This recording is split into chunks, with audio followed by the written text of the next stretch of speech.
as always, let me just say this, preface this conversation before we get further. Take everything that I'm presenting and the sources that I'm presenting, look at the information itself. Don't prejudge a source and say, well, that comes from the mainstream, or that comes from this country, or that comes from this person and I don't like them. Look at the information that's presented, look at the facts, the data, and then make your own opinions formed there. Don't come in, or I encourage you, this is the best I can, to question authority, including myself, and think critically, but to leave your biases at the door and to leave your knee-jerk reactions at the door, and instead listen and tune in with an open mind. At least that is the kind of listeners that I'm calling in. So thanks again, everybody who's listening all over the different places. Let's go ahead and get into it. One more time, bookmark theconsciousresistance.com to get all of our content. So the big story this week is, of course, that Israel, we'll get to Israel in just a moment, but that Syria has fallen, at least in the sense of former president, dictator, depending on who you ask. Bashar al-Assad has left the country, reportedly still alive in Russia, and the country has now been taken over, freed, liberated, again, depending on your perspective, by a group which we're going to look at tonight that some are calling a terrorist group, or at least, in the case of the U.S. government, used to call them a terrorist group. And others are saying are former jihadists who have now changed, turned over a new leaf and are potentially going to create beautiful things for Syria. Unfortunately, it doesn't seem like as of today, that's where we're headed. Nevertheless, that is the information and the storyline that's being presented to us in the corporate media. So we're starting out looking at a CNN article with this individual who allegedly is leading the revolution. And I say allegedly just with that caveat of questioning everything. But the basic summary is this, which I found, and I think this sums it up nicely. Opposition groups in Syria seized the capital Damascus on Sunday after nearly 13 years of conflict, declaring an end to President Bashar Assad's government. The swift offensive, which was initiated on November 27th by a coalition led by Hayat Tahrir al-Sham, or HTS, which stands for the Organization for the Liberation of the Levant. So the swift offensive initiated by HTS on November 27th, along with various Turkish-backed factions, the Syrian Democratic Forces, and it's important to know who they are, the Southern Operations Room, and other armed groups quickly overwhelmed pro-government forces. So again, that's kind of the narrative that we're being told here, is that this is really people rising up again. This is an ongoing, this is the extension of what we've seen since 2012 and 2013. And we're going to start with looking at the current events. Then we're going to take some steps back and look at what has happened historically. And I'll share with you guys the reporting that I've done over the years, the folks at the Gray Zone, others who have continued to highlight the way the U.S. government, Israel, and the UK government have been trying to get into Syria for the longest time, with occupying parts of the country, trying to take control and interfere with the oil supply, bombings, claimed gas attacks, which are really false flags, and much more. But let's start here. Abu Muhammad al-Jalani is the militant leader of the main group leading the armed opposition. And again, this is HTS. And so just a couple days before the ousting of Assad happens, he gave this interview with CNN. Again, you can go through and watch that and listen to that, see what you think. The story about him, though, I think is the best versions I've seen, mainstream or otherwise, are coming from the New York Times and from the Financial Times. Again, take everything with a grain of salt, but they do pretty good profiles on him here, at least what is publicly known and what they might want us to think. But nevertheless, if you want to learn a lot about his history, where he grew up, his family, being born in Saudi Arabia, but his family having been exiled from Syria and then going back later, the story, and in some ways, again, this guy's narrative, I'm not saying he's fake or anything like that, but I wouldn't be surprised if down the line we find out he's spent some time or met the CIA at one point or has some sort of intelligence connections, because to me, the storyline that we're being fed, and again, doesn't mean it can't be true, that he was radicalized post 9/11, that he was just a young boy and then watching the U.S. invade Iraq and then start killing people, really, radicalized him. So it doesn't mean that it can't be true. I probably think that is true for a lot of people. In fact, if I was in a country like Afghanistan or Syria, and I was watching the U.S. military come in and invade and take over and kill 1 million people and bomb and just destroy the nation, I might become radicalized. I could perfectly see how a young person living in the midst of that could become radicalized. So I'm not saying it's not potentially, that's not a potential, but nevertheless, that's part of the story. So again, all these links will be linked in this. Who is the leader of Syria's rebel offensive? It's al-Jawlani. That you're going to hear that name more and more. Now, what we're being told is that he was leading the resistance, but he is not at the moment trying to claim himself as some dictator. There has been discussion of a transfer of power. Again, Assad left the country, went to Russia, but the former prime minister is now like turning power over as of today, I believe, as I'm recording this on Tuesday, maybe late Monday, to a new interim prime minister. And basically the story here is that, again, he was radicalized at one point.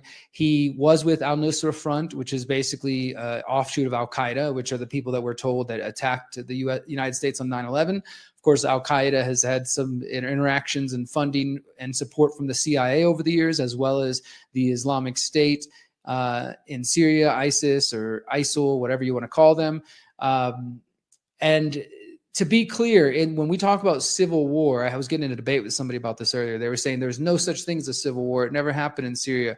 Well, look, I get the idea that yes, there are people who have been tricked and deceived by the U.S. military and the U.S. government. Because the thing is, the U.S. government has had a plan to go into Syria for a long time, just like they had a plan for Iraq, Afghanistan, Libya. And it goes on, and eventually Iran. Now, General Wesley Clark talked about this years ago, the hit list that some people talk about of countries that the U.S. was going to eventually invade. And as I'll go in an article in a moment, you'll see that there's good arguments that this has been planned for quite some time. So yes, there is absolutely influence from Israel, from the UK intelligence, US intelligence, and we're going to talk more about Turkey as well. There are these outside forces trying to get rid of Assad. So in that way, you can say it's not a quote unquote genuine civil war, but that doesn't mean that everybody on the ground in Syria loved Assad and it was only the outside Western forces. It's a very complex situation. I am not an expert, don't claim to be an expert. But again, I would invite you to go check out my interview that I just released with Amir Taki, which you can find at theconsciousresistance.com, who did fight in the Syrian civil war for 2 years or whatever you want to call it. And he basically talked about his experience, not just, holding a gun and being in that part, but logistically organizing and being a part of this movement with the white PKK, I believe, the Kurds, and fighting in that resistance. And so it is a complicated situation. That's all I'm trying to say. Definitely there are people who wanted Assad gone, and that's true. But that doesn't mean that this is a genuine sort of ousting of Assad, as we're going to talk about in a moment. And at the same time, that doesn't mean that nobody wants this, right?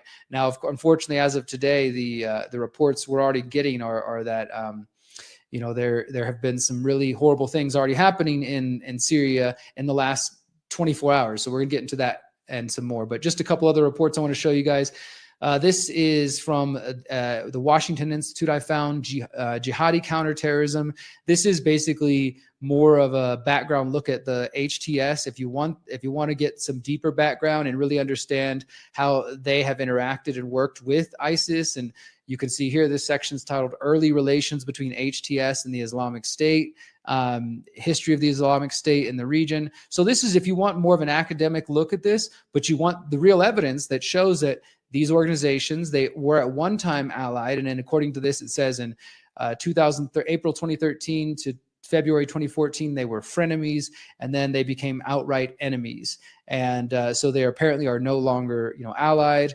But HTS itself under Jabani has, become more Jawlani, they're claiming it has become more moderate. That's at least the story we're being told, is that Syria is now going to be run by a less jihadist, less extremist organization. But as of some of the videos that are going around on Twitter today, it appears that people in minorities like Christians and others are being killed and being assassinated and already. Here's from the Center for Strategic and International Studies. definitely a oftentimes a propaganda outlet. Still, nevertheless, they do like an academic background on the who is HTS, terrorism background, or I'll include that as well if you want to learn more about that. And again, it says there's details here about the formation and the relationship with Al-Qaeda. So this is an organization that this guy who talked on CNN just the other day and who is now the leader of the Syrian rebel offensive that is handling the future of the country has ties to Al-Qaeda and to ISIS. Al-Nusra Front was involved in all sorts of atrocities in the past. And the US government at one point even, I think, had a bounty on his head for millions of dollars. And now they're celebrating this as this is a free people coming together. Now, this next two I want to show you are from the Atlantic Council, which again is another part of the nonprofit industrial complex, oftentimes propaganda. But that's why it's important to study them and understand them, because the things that they share can give you some insight potentially and occasionally into where we're headed. This is December 8th. So just in the last 2 days, rebels have toppled the Assad regime. What's next for Syria, the Middle East, and the world? Experts react. And this is from Atlantic Council experts, right? Well, there's a section here. Hopefully I didn't just screw it up. Oh, I did. I had it highlighted. Let me find it real quick, guys. It was right in here. Okay, here we go. Talking about Israel and the region here.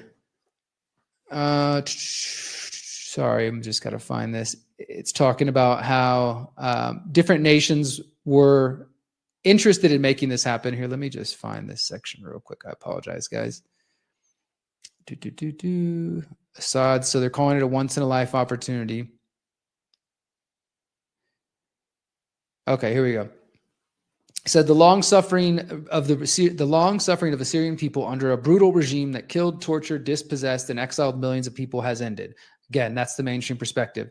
The Iranian hegemonic project in Syria too has ended, and with it, Hezbollah's privileged position. While the future of Russian bases, the U.S.-backed Syrian Democratic Forces in northeast Syria, interim governance, counter-terror activities, and Syria's new role may take months to shape, it's clear that Syria will be ruled by an opposition coalition with the support of the majority of Syrians. So that could be true on its own, on its own merits, but that doesn't mean there aren't other pieces of the puzzle going on here. The main region right here, it says, Assad's fall completely disrupts the influence of Iran and Hezbollah, which have heavily supported and depended on the Assad regime. It will also create sectarian tensions fueled by the regime's survival, reducing the risk of regional spillover conflicts. The U.S. should use this opportunity to coordinate a more firm regional policy towards Iran's activities. Moreover, a power vacuum in Syria could lead to regional instability and risk Syria becoming a field for regional competition over hegemony, potentially creating more chaos and empowering extremist groups if not appropriately managed. So they all knew that. These organizations that are involved, including Turkey and others, they knew that there's the potential for there to be chaos. Now, when we talk about Israel, this part right here, it says, the reality is that it was Israeli strikes in Lebanon over the last few months against a wide range of Hezbollah officials and weapon caches, and strikes in Syria preventing resupply to Hezbollah that weakened the group to the point that Syrian opposition forces felt confident they could take advantage and try to capture Aleppo. So what they're basically saying is, I'm going to pull up here in just a moment. Let me see if I got it right here. Israel's been doing airstrikes, and they're claiming that they're destroying weapons stockpiles. Whether or not that's true is a whole nother story. But what this Atlantic Council report is pointing out is that if it wasn't for Syria and some of the attacks it wasn't for Israel and some of the attacks that they've been waging on Syria in the name of preventing resupply to Hezbollah, then the Syrian opposition, who is backed by the U.S. and Israel and Turkey, wouldn't have had the opportunity to make the move that they've done. And we're already seeing, responses to that. So they continue here. Doing so required opposition forces to be confident that there wouldn't be reinforcements to the Assad regime from Hezbollah.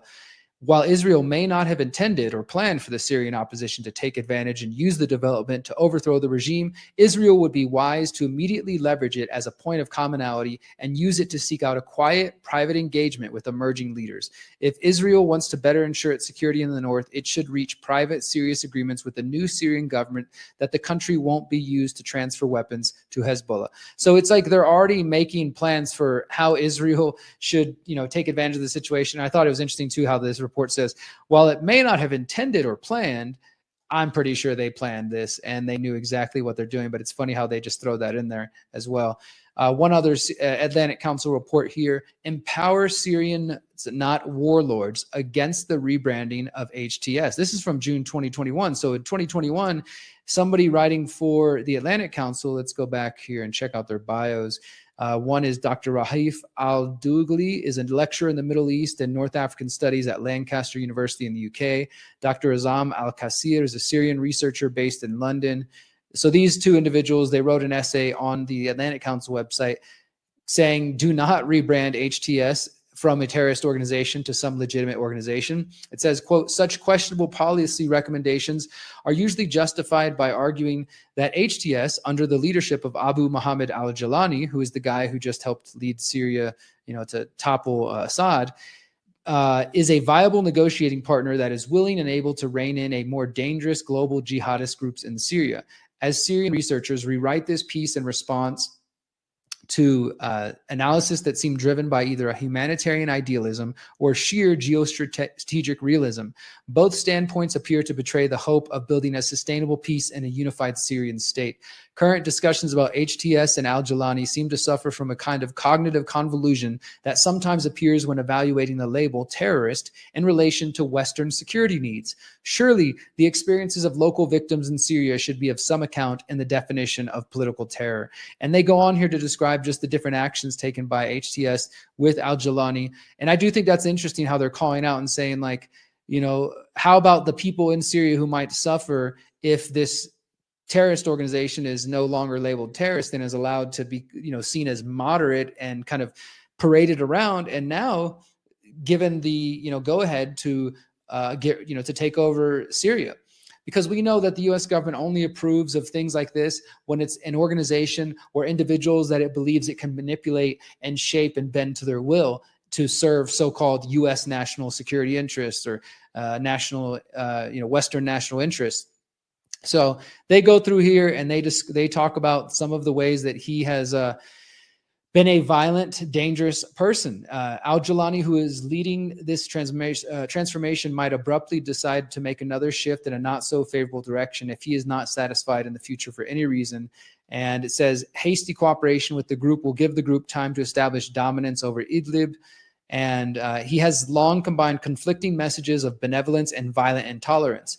Despite the recent effort to rebrand HTS, this does not depart from the trend. For example, al-Jalani's recent denials of any sectarian violence on the part of HTS or its precursor, al-Nusra Front, bring to mind al-Jalani's interview with Al Jazeera in 2015, in which he kindly stated that the members of the Alawite minority would not be killed under his rule so long as they abandoned their support for Assad and their doctrinal religious beliefs. There is no dearth of such rhetoric throughout his rise to power. For us, the Alawites are a sect that deviated from the religion of God according to the rulings of the jurists and the people of the knowledge. For the Druze, they are subject to our dawah activities. For example, they have graves they visit, and Islam considers this idolatry, so we ended that. So he's just going on and just saying how, like, everybody's going to be cool as long as they submit to whatever we say. So it's not like this is about to be some bastion of free speech and diversity and things like that, like the Western media might be trying to portray it. Another one that I found here, this is coming from the Washington Institute. I thought the title was interesting. I encourage you to read it. How Syria's so-called diversity-friendly jihadists plan on building a state. And they just go into some of the history and some of the things that he's, how Jalani has attempted to improve his image and sort of transform himself in front of the media, probably in the interest of moving towards the place where he is now, where he has some level of power. Now, the next thing I want to bring you guys to, again, all of the show notes, everything I'm going over is going to be found at theconsciousresistance.com. The next thing I want to highlight here, I'll check some comments in a moment, is that this is a new article from Don Villa, who is a contributor to the Conscious Resistance Network, and he did a great job, I think, here of just breaking down this whole situation. I'm sort of describing it right now and going over this idea. We are going to talk about the Greater Israel Project in just a moment. But Don Villa, if you want just like an article, I'd say reasonably short. He originally wrote this for the Free Thought Project, and then he reblogged it over at our site. With the fall of Damascus, Western warhawks jump for joy. And a lot of what I've just covered, he does go over some of the history of who HTS was and Jelani, and describe sort of the latest of what happened. Here's that poster I was telling you about, Mohammed al-Jawlani.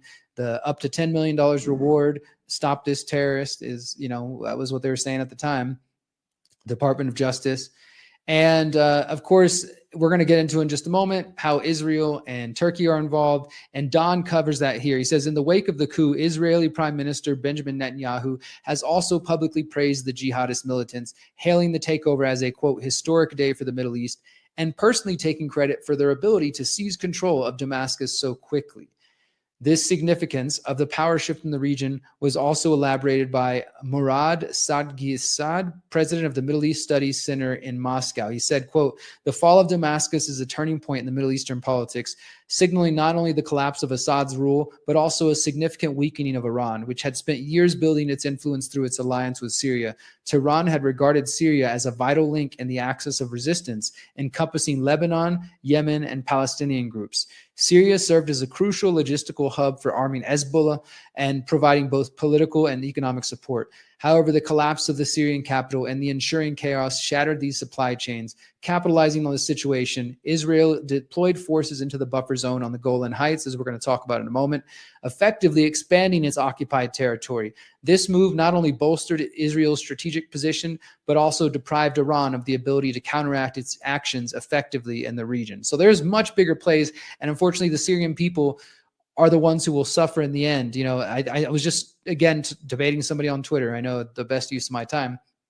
And this guy was, again, just sort of coming from the conspiracy theorist perspective, which, guys, look, I'm right there with you. We got to talk about the ISIS funding. We got being funded by the U.S., the U.S. government, the military, the CIA, the training of moderate rebels, all these things that I've been covering since 2015, at least. I went back actually the other day and posted every single report on the Syrian civil war, the false flag that we've done at the Conscious Resistance, everything from interviews to articles to video reports.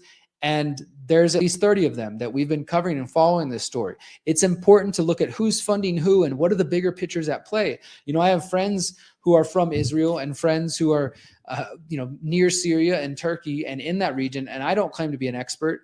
I also think that they have their own perspective. For their perspective, they just want peace. They might not be able to fully fathom and understand, well, look, the U.S. government, I know you don't like Assad, but they're not your buddies. They're not coming in there to try to save you or do something good. They have their own interests, and you need to be able to look out for that, right? So we can sometimes maybe get trapped into a conspiratorial research angle or perspective. Some people do. And then you forget that there are regular people that are actually just existing and trying to survive. And those regular people, they might hate Assad for one reason, and they might say, oh my God, yes, the U.S. is coming to save us, and believe that, even if in the end we know it's not going to end up that way. And vice versa. There might be some people who hate Assad and who are celebrating right now, or at least were celebrating in the last 24, 48 hours, and are sort of hopefully optimistic that things won't turn out as crazy as they have been. As I said earlier, there's already been reports of mass killings of religious minorities in different parts of the country. There's also been reports. I don't even need to really show you guys the video, but again, my friend, I will say thank you for sending me, Ram, thank you for sending me some videos. I mean, I could put them on screen, but I think you guys have probably seen enough dead people and dead babies over the last year or so. But rest assured, it's not just Israel. We're going to talk about Turkey. Turkey, as of just the 10th, they targeted a village of Jeddah, west of Kobani, resulting in the I'm reading from a report here on Telegram, the martyrdom of two civilians, one 25 years old and one 12 years old, and two other children, 10 years old and 8 years old, were injured. So Turkish attacks on Syrians within Syria, they have been going on since before this latest thing that we're seeing here. The whole region is just out of control and it's fucked up. So, I just want to say that,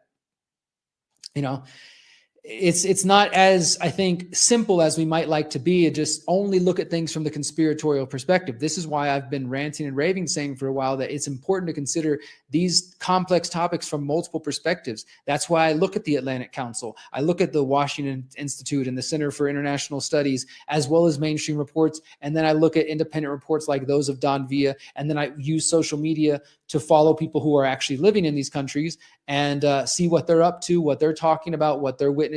So that's what we're doing here tonight. We're going to go into a little bit more here in the Syria situation. Thank you guys for being here for the 145th episode of the Conscious Resistance Live. I encourage you to read this whole article from Don Villa, Why the Fall of Damascus.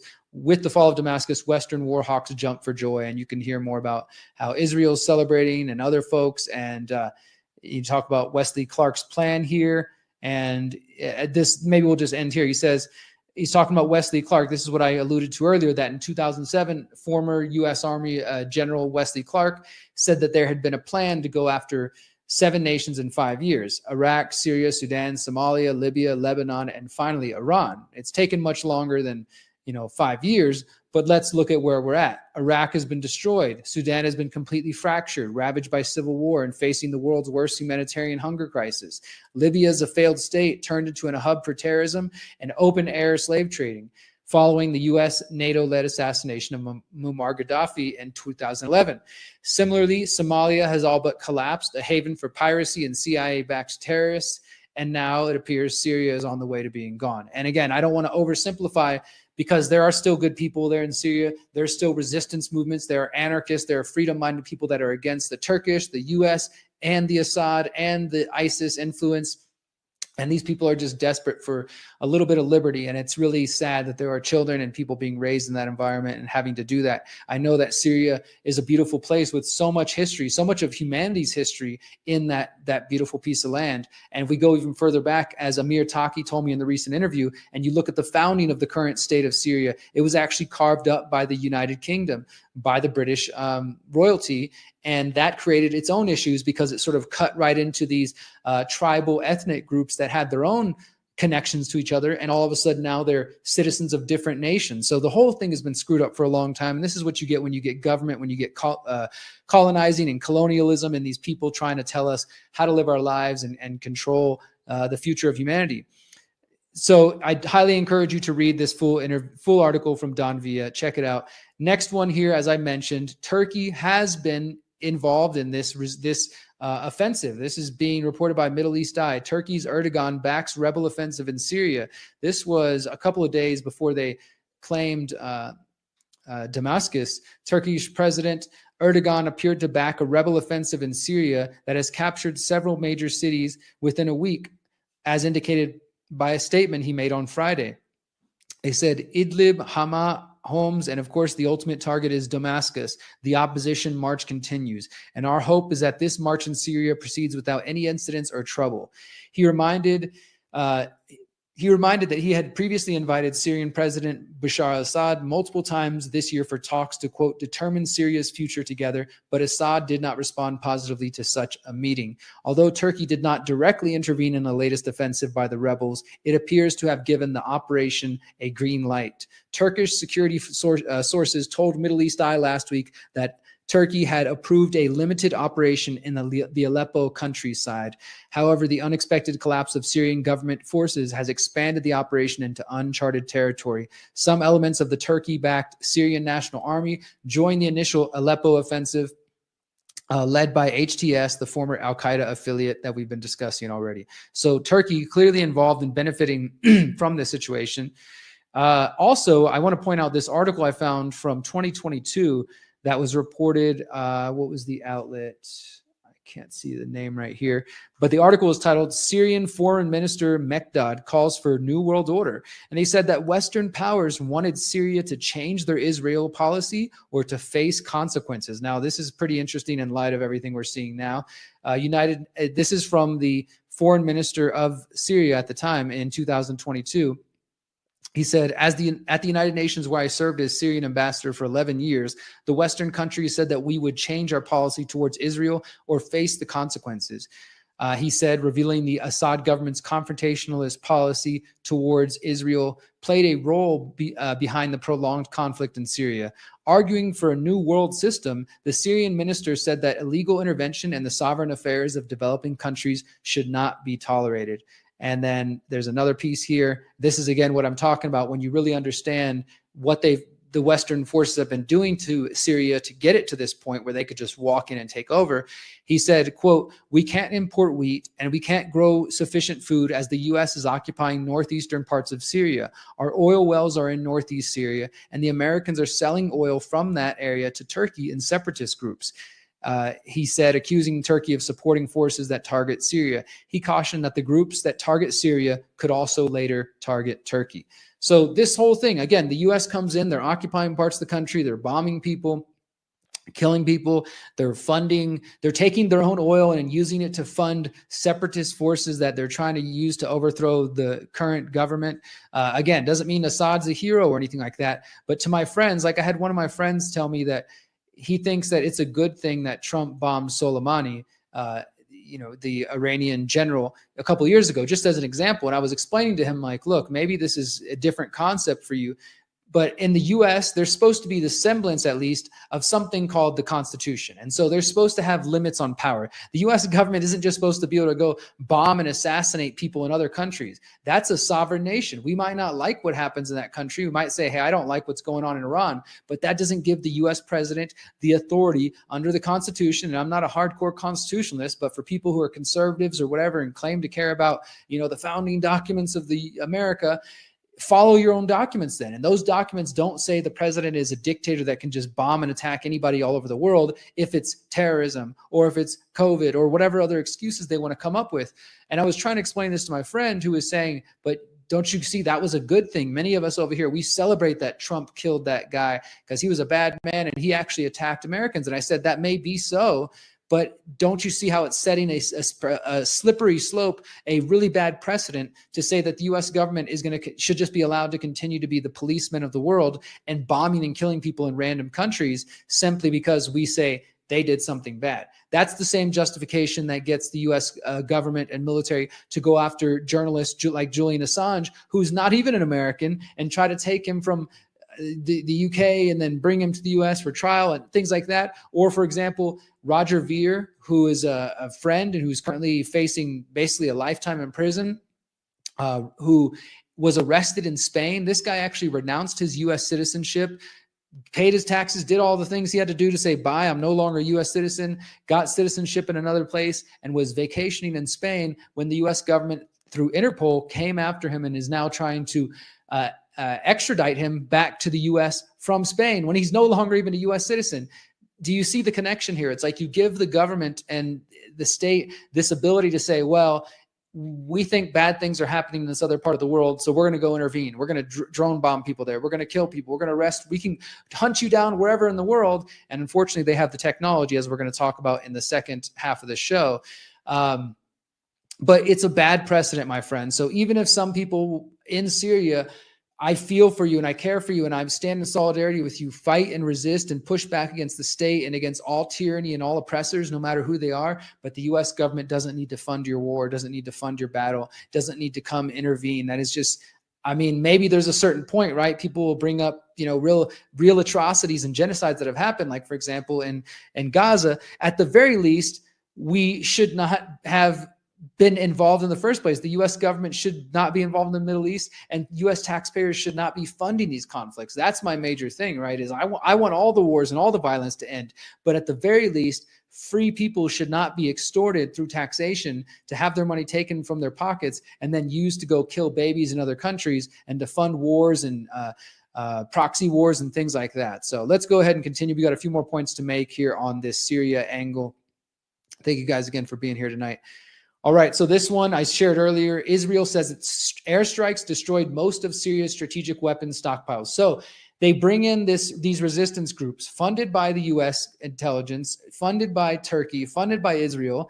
They come in, they storm in basically with very little resistance. Assad leaves, and then all of a sudden Israel starts bombing the crap out of different aspects of their military, just totally destroying their aircraft, their naval ships, missiles, infrastructure. They're claiming that they're destroying chemical weapons supplies, and I don't know, maybe Assad did have chemical weapons, but as far as the alleged chemical gas attacks in 2013 and 2018, there's no hard evidence he did those. So I would imagine if they claim they found, chemical weapons, it's just going to be a false flag designed to justify more, U.S. hegemony.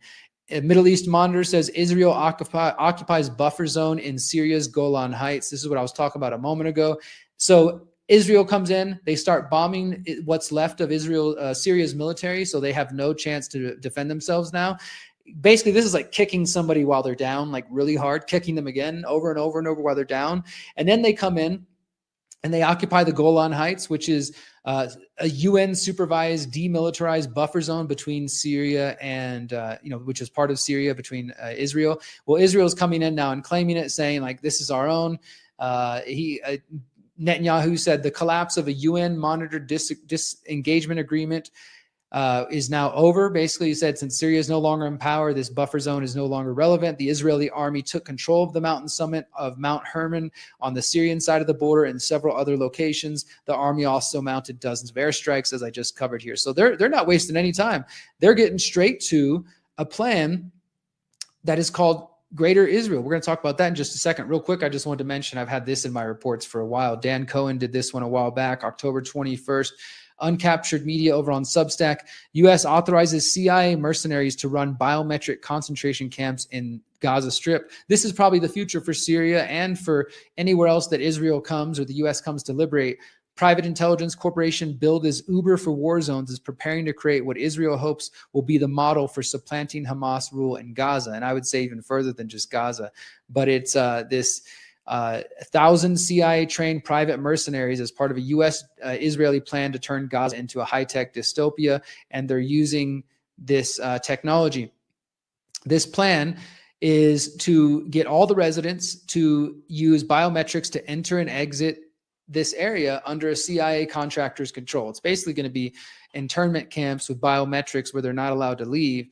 And you can learn all about that in there. I just think that's an important part for people to understand. It's not just the bombing and the killing that Israel does. When they're done, they come in and take over, and they're trying to put the Palestinians, and I would imagine the Syrians who are in the areas they're occupying now, either kill them or put them in these internment camps. And I know that's may sound rough to some people, but I'm sorry, that's the reality. These next couple ones here are about the so-called Greater Israel Project, which I encourage you to learn more about. Each of these 3 articles I'm sharing here can give you some more insight into that, including what is known as the 1982 Yinon Plan.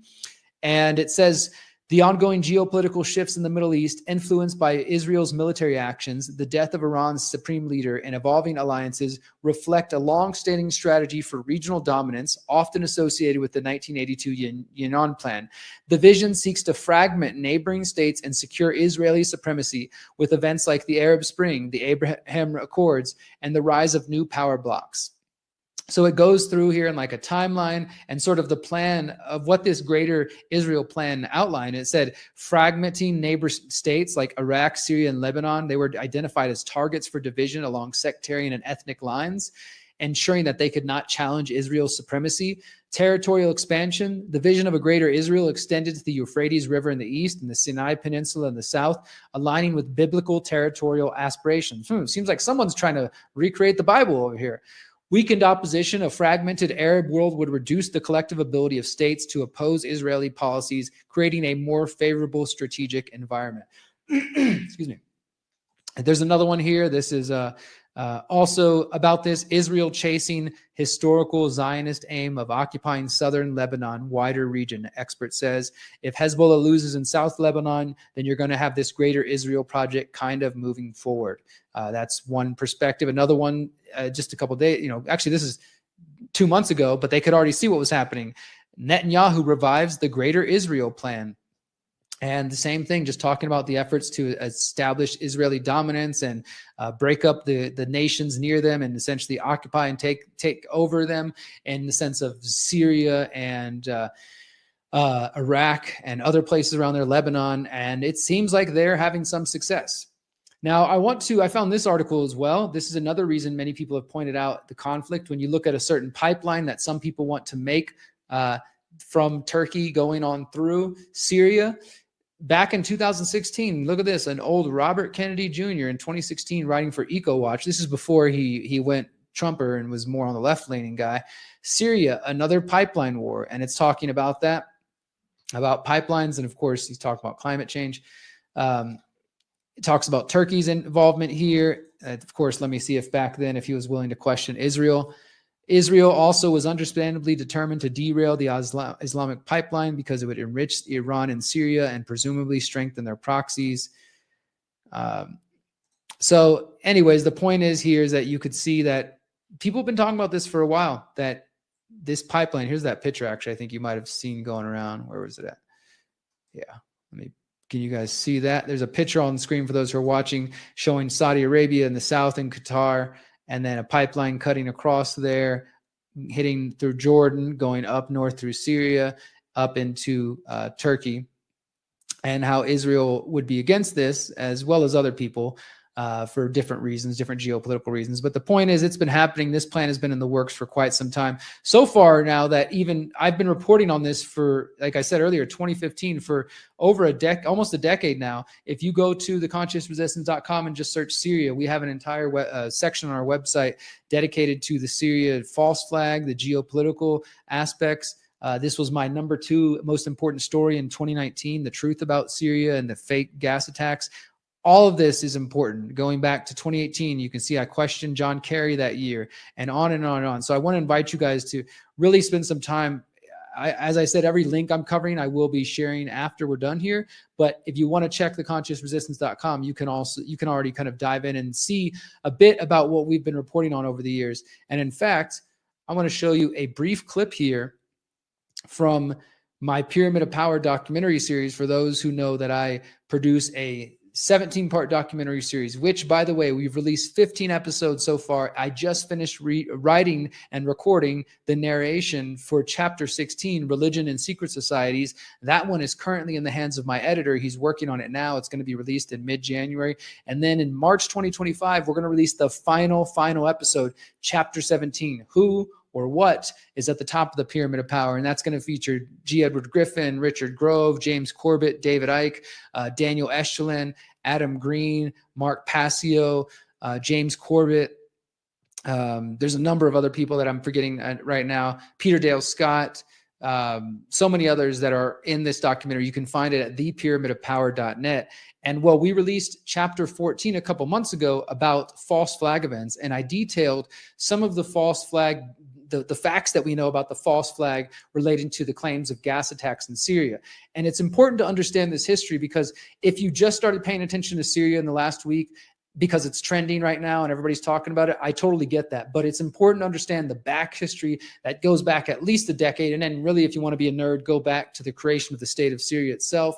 Again, I'm not claiming to be an expert, but having a deeper analysis of these things instead of just shouting conspiracies might be more useful. So check out this quick clip. This is again from Chapter 14 of the Pyramid of Power documentary series about false flags, and our section on the claimed Syrian gas attacks, which the U.S. Military and the Western media said was done by Syrian President Bashar al-Assad, and they tried to use this as justification to go invade him. And it was under these claimed gas attacks that Donald Trump actually bombed Syria, because he bought in and promoted the false flag story. But check this out real quick. Discrepancies in the story of the Syrian gas attacks don't end there. In May 2019, the Working Group on Syria, Propaganda and Media published a document signed by a man named Ian Henderson, an expert inspector with the Organization for the Prohibition of Chemical Weapons, the OPCW, as far back as 1998 and as recently as 2018. The report concludes, quote, "The dimensions, characteristics, and appearance of the cylinders and surrounding scene of the incidents were inconsistent with what would have been expected in the case of either cylinder being delivered from an aircraft. Instead, they believed a manual placement of the cylinders in the locations investigators found them is, quote, the only plausible explanation for observations at the scene." In November 2019, WikiLeaks began releasing leaked documents from the OPCW, including publishing an internal email written by a member of the OPCW fact-finding mission to Syria. The documents make clear that the OPCW report, published in July 2018, which found Assad was responsible for the attacks, was shaped to conform with the public allegations made by the US, UK, and France. British Mail on Sunday columnist Peter Hitchens reported on the OPCW emails, noting that the doctrine of the OPCW fact-finders report, quote, appears to be the worst instance of sexing up in support of war since the invasion of Iraq and Tony Blair's doctored dossiers. The emails show an OPCW investigator contacting OPCW Chief of Cabinet Robert Fairweather and his deputy, Amer Shouket, on June 22, 2018, to raise grave concern about the details that had been excluded from or changed in the soon-to-be-published redacted report on the agency's investigation into the alleged gas attacks. He wrote that the redacted report had strayed so far from the evidence collected that it, quote, no longer reflects the work of the team. The email highlights statements that misrepresent the evidence collected in the on-the-spot investigation, including the assertion that the team had found, quote, sufficient evidence at the time to determine that chlorine or another reactive chlorine-containing chemical was likely released from cylinders. Another claim in the official report, that high levels of chlorinate organic derivatives were detected at the site of the alleged attack, was also false. According to the investigator, these chemicals were found in trace amounts as low as 1 to 2 parts per billion. So again, that was from the Pyramid of Power documentary series. You can find it at thepyramidofpower.net. And overall, as we conclude this segment of tonight's show, talking about the latest developments in Syria, and I will continue to report on them as things proceed, it's important to know that that you're not being told the full story. At the very least, you can know that. Now, we should keep an eye on what's going on, because what happens in the Middle East, with the fact that we have crazy people who are trying to bring the Bible to life and who believe in biblical prophecy, we should keep an eye on it, because not only because it matters if the Syrian people suffer, if the Turkish people suffer, if the Palestinians and the Israeli people suffer, if all of the people suffer under the hands of psychopathic predators in criminal governments, it does matter. But it does impact the Western world as well, what happens over there. And overall, it's important to question these things because, well, we're being lied to. And when we're lied to, we aren't being shown the truth. We're being shown deception. And it's important to push past that deception if we're ever going to have a true understanding of the world. Otherwise, your emotions, your heartstrings will be tugged as they show you pictures of dead babies and dead kids used for a particular cause. Instead, we owe it to those people who have died in these conflicts and who are suffering right now, what's going on in Syria and the potential for this new regime to be pretty autocratic and very unfriendly to other religions and minorities. There is a grave potential for things to get bad. And it does matter, I think, just on a human sense, but in the terms of those of us who are fighting for truth and fighting for justice, to expose the lies that are being shoved in front of us. They're trying to rebrand criminals who've been associated with other criminals who've been told for 2 decades, Al-Qaeda and now ISIS, that are dangerous, violent people. They're trying to rebrand those people and to say, now those are good people that you should trust. And this is what's going to be best for the Syrian government. Pay no attention to what the Israeli government does over here. Pay no attention to what the Turkish government has going on here or what the US government is trying to foment. But I think we should instead remember the warning of General Wesley Clark about the attempts to disrupt these 7 nations over a certain period of time in the post 9/11 world. And unfortunately, that's where we're at now. Since 2012, the Conscious Resistance Network has been an independent media organization focused on empowering individuals through education, philosophy, health, and community organizing. We work to create a world where corporate and state power do not rule over the lives of free human beings. Our motto is leading by example and helping others in their pursuit of freedom. Visit theconsciousresistance.com to find our articles, documentaries, interviews, podcasts, books, and more. Remember, you are powerful, you are beautiful, and you are free.